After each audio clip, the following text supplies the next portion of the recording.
आपका स्वागत है अपने channel maths by Vipin sir पे। आज हम नया टॉपिक स्टार्ट करने जा रहे हैं दशमलव भिन्न। ठीक है, उससे पहले एक मैसेज सारे टीचर्स के लिए और स्टूडेंट्स के लिए एक देना चाहूँगा।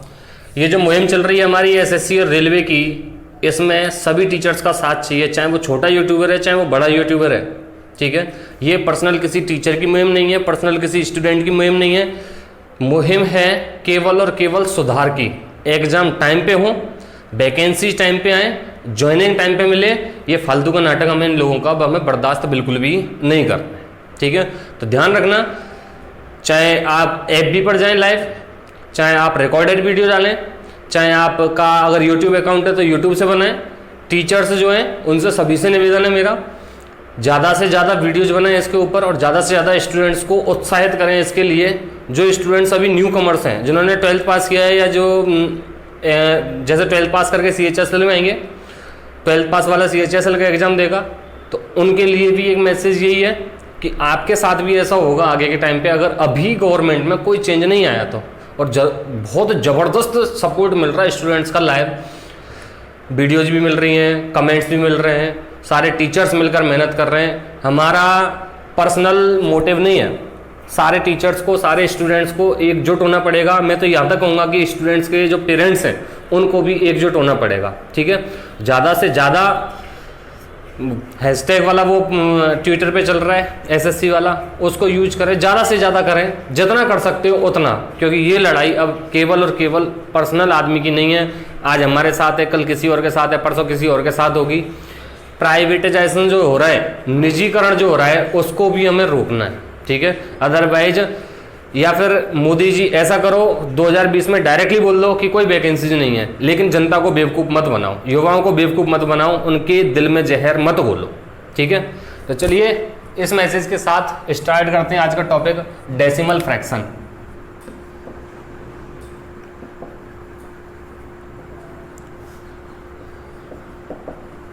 देखिए, फ्रैक्शंस जो होती हैं मेनली हमारी 4 टाइप्स की होती हैं। मिश्रित भिन्न, मिक्सचर फ्रैक्शन, मिक्स्ड फ्रैक्शन जिसको बोलते हैं, मिश्रित भिन्न, उचित भिन्न, अनुचित भिन्न,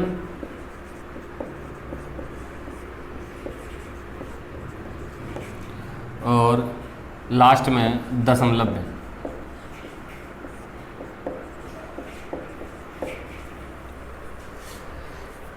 मिश्रित भिन्न सब लोग जानते हैं कि 2 सही 1/3 लिखा हुआ है, 5 सही 2/7 लिखा हुआ है, 1 सही 1/5 लिखा हुआ है। ये सारी की सारी क्या कहलाती है? तो हमारी मिक्स्ड फ्रैक्शन कहलाती है, मिश्रित भिन्न कहलाती है। ठीक है, उचित भिन्न किसे कहा जाता है? किसी भी भिन्न में अंश और हर 2 पार्ट होते हैं, न्यूमरेटर, डिनोमिनेटर। अगर न्यूमरेटर बड़ा है डिनोमिनेटर से, ठीक है, जैसे मैं बात करूं 5/2 है, तो इसको मिक्स्ड फ्रैक्शन में चेंज कर दूंगा, 2 सही 1/2 आ जाएगा। ठीक है, अगर न्यूमरेटर बड़ा है डिनोमिनेटर से तो ये कहलाती है तुम्हारी अनुचित भिन्न, और यदि न्यूमरेटर छोटा है डिनोमिनेटर से, मतलब अंश छोटा है हर से, तो ये कहलाएगी तुम्हारी उचित भिन्न। इसको साधारण तरीके से अगर हम डिफाइन करें उचित और अनुचित, जैसे शब्द से पता चल रहा है कि उचित क्या होता है और अनुचित क्या होता है, तो उचित के लिए हम क्या करेंगे, जैसा शब्द है उसी के हिसाब से 1/5 लिखा हुआ है, 1 लिखा हुआ है 5/2, इसको आगे लिख सकता हूं मैं 5/2 को 2 सही 1/2, लेकिन इसको नहीं लिख सकता मैं, तो मैं इसको कहूंगा ये ये उचित तरीके से लिखी हुई है ऑलरेडी, तो इसको बोला जाएगा उचित भिन्न।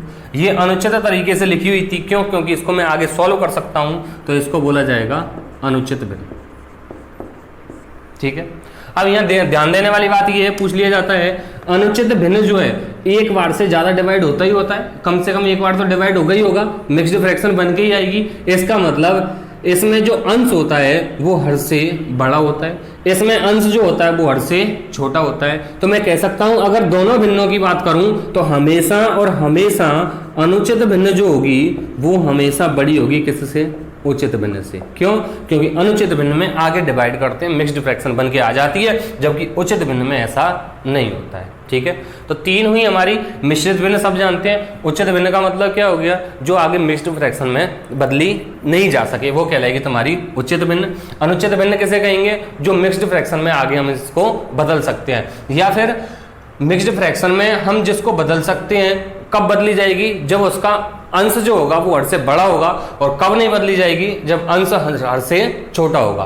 तो अंश यदि हर से छोटा है तो कहलाएगी वो उचित भिन्न। इस तरीके से हमें याद नहीं रखनी है ये कि अंश छोटा है, हर बड़ा है, हर छोटा है, अंश बड़ा है, इस तरीके से नहीं, केवल शब्दों पे ध्यान देना। अगर एक बार दिमाग में सेट हो गया कि उचित और अनुचित होता क्या है, तो फिर वो अंश और हर वाला जो कॉन्सेप्ट है वो तुम्हें कंफ्यूज नहीं करेगा। तो उचित भिन्न किसे कहते हैं? जिसमें अंश छोटा होता है हर से। अनुचित भिन्न किसे कहते हैं? जिसमें अंश बड़ा होता है हर से।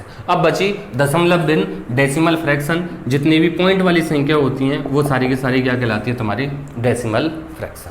ठीक है, डेसिमल नंबर्स। तो यहाँ जो मेन टॉपिक है वो है हमारा दशमलव भिन्न। बेसिकली क्वेश्चंस पूछ लिए जाते हैं निम्न में से उचित भिन्न, रेलवे में बहुत आता है ये, निम्न में से उचित भिन्न कौन सी है, अनुचित भिन्न कौन सी है। तो हमें उचित और अनुचित की डेफिनेशन याद रखनी है केवल, वहाँ से वो क्वेश्चन क्रैक हो जाएगा। मैं बात करूँगा अब दशमलव भिन्न पे। देखिए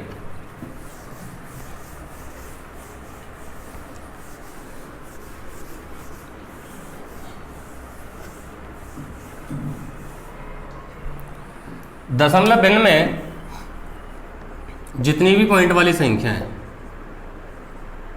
वो सारी की सारी क्या कहलाती है? हमारी दशमलव भिन्न। ध्यान देना, मैं नंबर्स लिख रहा हूं यहाँ पे कुछ 0.3333 अप टू 100। ठीक है,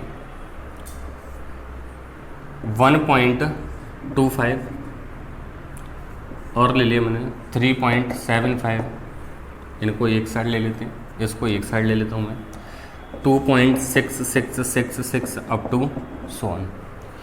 देखो जब हम डिवाइड करते हैं तो संख्या जो है या तो पॉइंट के बाद में कंप्लीटली डिवाइड हो जाती है या फिर डिजिट्स रिपीट होते हैं। जैसे मैं बात करूं भाई 2/3 लिखा हुआ है, 2/3 में डिवाइड किया, पॉइंट लग गया, 20 हो गया, 3 6 18, फिर 2 बचा, 3 6 18, फिर 2 बचा, 3 6 18। कितनी भी बार डिवाइड करते हुए चले जाएं हम, 6 का रिपीटेशन होगा ही होगा।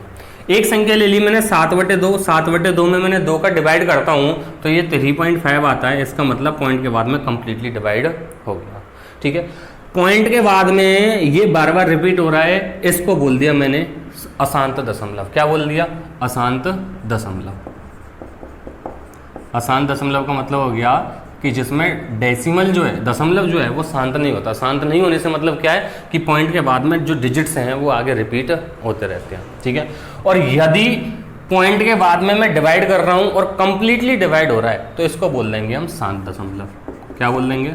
शांत दशमलव। तो दोस्तों यहाँ पे दशमलव भिन्न के 2 टाइप बन के आगे कौन कौन से? अशांत दशमलव और शांत दशमलव। ठीक है, अब यहाँ पे एक और एग्जाम्पल लेके चल रहा हूँ मैं। जैसे मान के चलो मैंने डिवाइड किया 3.25316932189 ... यहाँ पे रिपीटेशन जो है वो 2 तरीके से हो सकता है। या तो कोई पर्टिकुलर डिजिट रिपीट होगी, जैसे 3 रिपीट हो रहा है, 6 रिपीट हो रहा है, या फिर कोई डिजिट्स का ग्रुप रिपीट होगा। जैसे मैं कह देता हूँ 3.2112111 तो यहाँ पे 211 जो है वो रिपीट हो रहा है। या फिर रिपीटेशन होगा तो वो सीक्वेंस वाइज नहीं होगा, ना तो कोई पर्टिकुलर डिजिट रिपीट होगी और ना ही कोई डिजिट्स का ग्रुप रिपीट होगा। ठीक है, तो यहाँ जैसे मैं देख रहा हूँ 3.2531693218 रिपीट तो हो रही हैं लेकिन सीक्वेंस वाइज नहीं हो रही हैं, अनसीक्वेंसली हो रही हैं। अगर ये अनसीक्वेंसली रिपीट होती है तो इसको बोला जाता है अनावर्ती अशांत दशमलव। और यदि सीक्वेंसली रिपीट हो रही है या फिर डिजिट्स का एक ग्रुप रिपीट हो रहा है सीक्वेंस से तो इसको बोला जाता है आवर्ती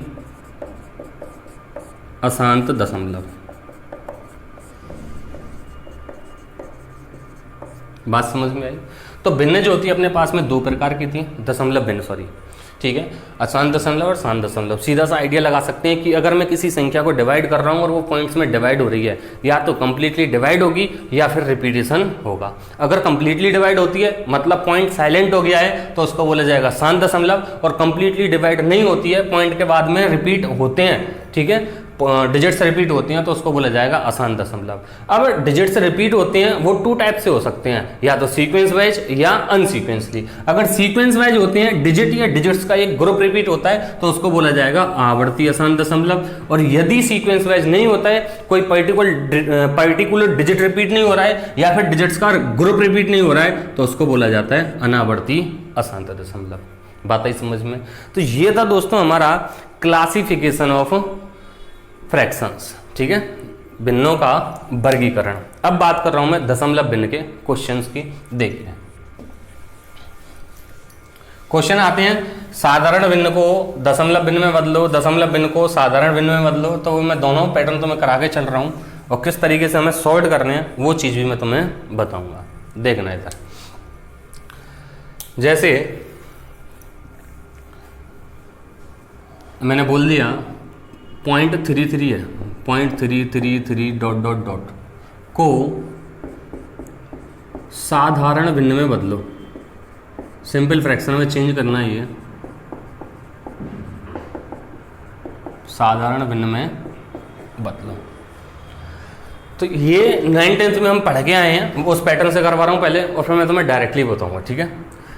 0.333 अप टू सो ऑन, इसको मान लिया मैंने क्या, ये x है, ठीक है। पहले हम 10 से मल्टीप्लाई करते हैं, तो 10 से मल्टीप्लाई करूंगा तो ये आएगा 3.33 डॉट डॉट डॉट बराबर x। भाई ये तो पॉइंट के बाद में कितनी भी 3 रिपीट कर लूँ, या कंफ्यूज मत हो जाना, ऊपर तो 3 है और नीचे 4 है, नहीं, ये पॉइंट के बाद में कितने भी रिपीट हो सकते हैं। जब मैंने 10 से मल्टीप्लाई किया है तो एक डिजिट खिसक जाएगा और ये कितना हो जाएगा 10x।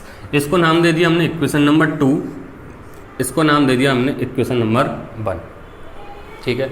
तो इक्वेशन 2 में से इक्वेशन 1 को माइनस करता हूं, हर क्वेश्चन में यही पैटर्न यूज होगा, 2 - 1, तो 10x minus x 3.333 dot dot dot minus 0.333 dot dot dot, minus किया कितना बचा 3, तो 10x माइनस x कितना हो जाएगा 9x बराबर कितना हुआ 3। अब यहाँ ध्यान देना, जब भी हम माइनस करेंगे या तो 10 से मल्टीप्लाई करेंगे या 100 से मल्टीप्लाई करेंगे, तो जब भी एक बार माइनस होगा या तो 10 से मल्टीप्लाई करेंगे, 100 से करेंगे, 1000 से करते हैं बेसिकली कॉन्सेप्ट में, ठीक है। तो इसको जब मैं माइनस करता हूँ तो यहाँ 9 ही बचेगा, या तो 9 बचेगा या 99 बचेगा या फिर 999 बचेगा। ये बात समझ में आई? तो यहां जब 9 का बचेगा तो मैं डायरेक्टली कह सकता हूं x बराबर हो जाएगा 3/9, मतलब 9 से डिवाइड होगा। अगर मैं 10 से मल्टीप्लाई कर रहा हूं मतलब एक डिजिट रिपीट हो रही है तो हम 9 से डिवाइड करेंगे। अगर 2 डिजिट रिपीट हो रही होती तो हम 100 से मल्टीप्लाई करते, मतलब यहाँ पे 99 आता।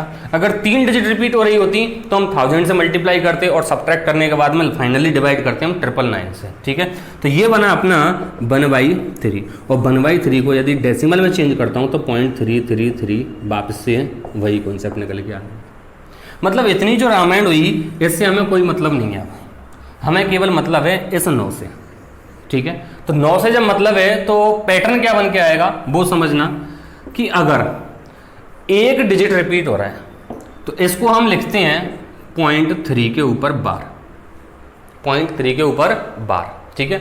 अब मैं डायरेक्टली कहूंगा यहाँ कि अगर एक डिजिट रिपीट हो रहा है, ठीक है, 0.1 के ऊपर बार है मान के चलो, तो एक डिजिट रिपीट हो रहा है तो नीचे केवल 1 9 आएगा।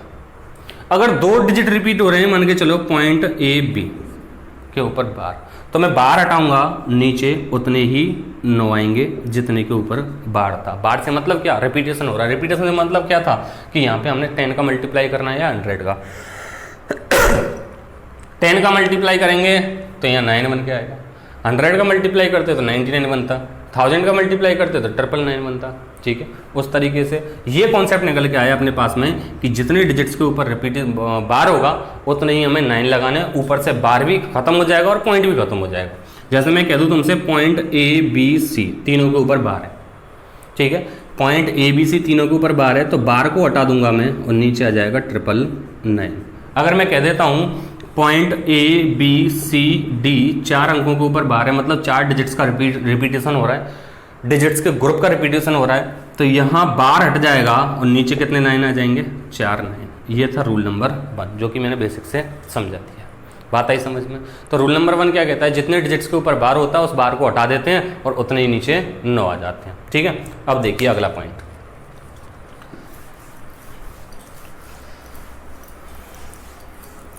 जैसे मैं तुम्हें बोल देता हूं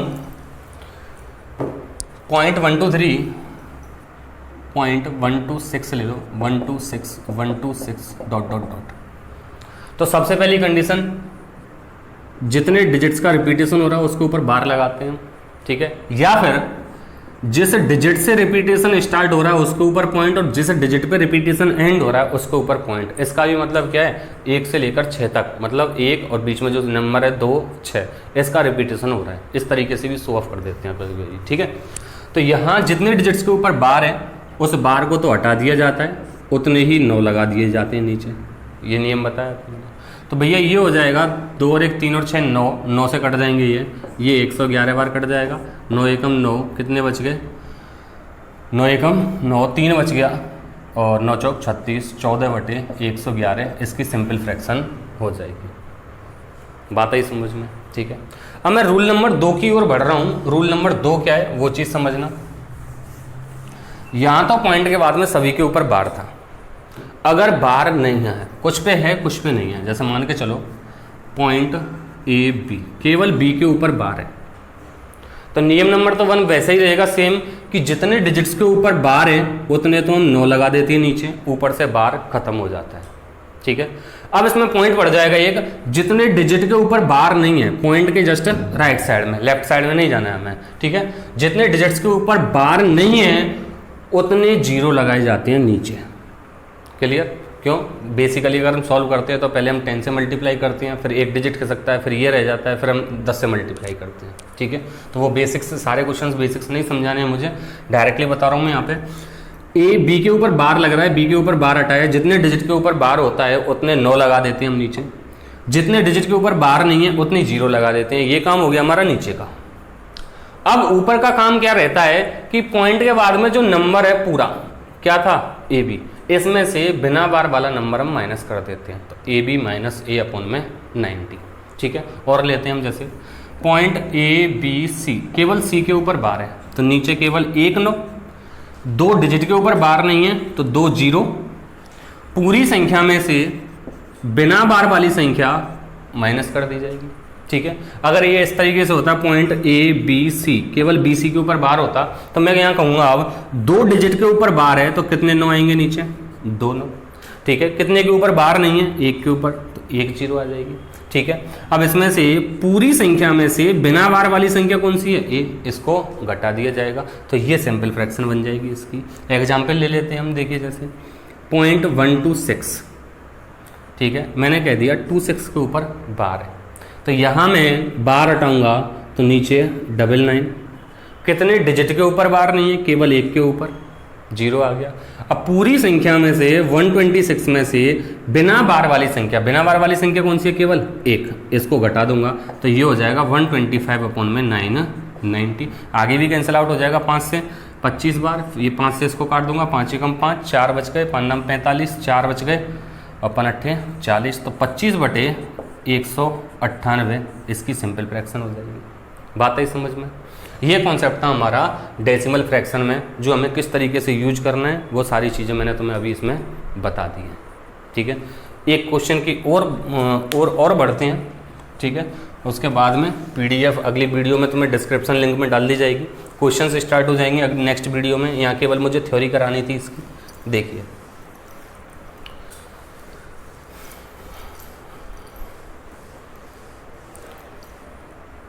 तुमको बोल दिया गया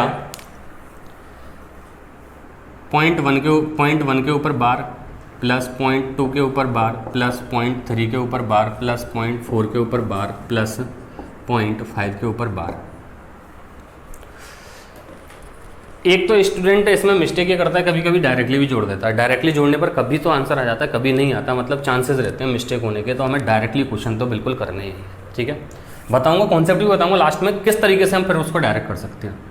तो तो पहले अगर मैं बेसिकली सॉल्व करता हूँ इसको, देखो स्टूडेंट डायरेक्टली जोड़ देता है 1 और 2 3, 3 और 3 6, 6 4 10 और 5 15, 15 में 1.5 के ऊपर बार, जबकि ये गलत हो जाता है। क्यों गलत हो जाता है वो सारी चीज़ें मैं बताने वाला हूँ। देखिए 1 के ऊपर बार है तो 1/9 हो जाएगा, ये 2/9 हो जाएगा, 3/9 हो जाएगा, 4/9 हो जाएगा, 5/9 हो जाएगा। क्लियर? एलसीएम डायरेक्टली 9 ही आ जाएगा, ऊपर सेम जोड़ दूंगा मैं 1 + 2 + 3 + 4 + 5, 3 3 6 4 10 5 15 है, 15/9। अगर मैं 9 से 15 को डिवाइड करता हूँ तो देखिए डिवाइड करें, 9 एकम 9, 6 बचा, पॉइंट लग गया, 60 हो गया, 9 चिक्की 54, 6 बच गया, फिर 60 हो गया, 9 चिक्की 54, फिर 6 बच गया, 60 हो गया, 9 चिक्की 54, अप टू 100। 6 का रिपीटेशन हो रहा है तो आंसर होगा 1.6 के ऊपर बार, क्योंकि जिस डिजिट का रिपीटेशन हो रहा होता है या डिजिट्स के ग्रुप का रिपीटेशन हो रहा होता है उसके ऊपर हम क्या लगा देते हैं, बार। तो हमारा जो आंसर था एक्चुअल में वो कितना था, 1.6 के ऊपर बार, और अगर हम डायरेक्टली जोड़ रहे थे तो कितना आ रहा था, 1.5 के ऊपर बार, जो कि गलत हो जाता। ये सावधानी हमें रखनी है, ये गलत था, सही कौन सा है, 1.6 के ऊपर बार। ठीक है, चलिए अब इस पैटर्न को हम डायरेक्टली कैसे सॉल्व करेंगे वो देखिए, 0.1 0.2 0.3 0.4 0.5। ठीक है, पॉइंट के बाद में जितने के ऊपर बार है, यहाँ तो केवल सेम है, नेक्स्ट वीडियो में बताऊंगा अगर अलग अलग हो तो, कभी 2 के ऊपर बार है, किसी में 3 के ऊपर बार है, किसी में 4 के ऊपर बार है, ठीक है, किसी में बार नहीं है, तो वहाँ क्या करना होता है हमें, यही बता ही देता हूँ मैं। पॉइंट के बाद में जितने डिजिट्स के ऊपर बार है, यहाँ 2 के ऊपर है, यहाँ मान के चलो 5 4 के ऊपर होता, तो मैं इनका एलसीएम ले लेता कि मैक्सिमम यहाँ 2 डिजिट के ऊपर है, यहाँ 1 डिजिट के ऊपर है, यहाँ भी 1 1 डिजिट के ऊपर है, तो 1 और 2 का एलसीएम आता कितना, 2। तो पॉइंट के बाद में डिजिट तो सेम होनी चाहिए थी, 2 डिजिट होनी चाहिए थी सब में। ठीक है, यहाँ सभी में डिजिट सेम है, 1 1 डिजिट है, तो मैं डायरेक्टली यूज कर सकता हूँ। ठीक है, बताऊँगा आगे सारी चीज़ें, बने रहिए, अभी स्टार्टिंग है।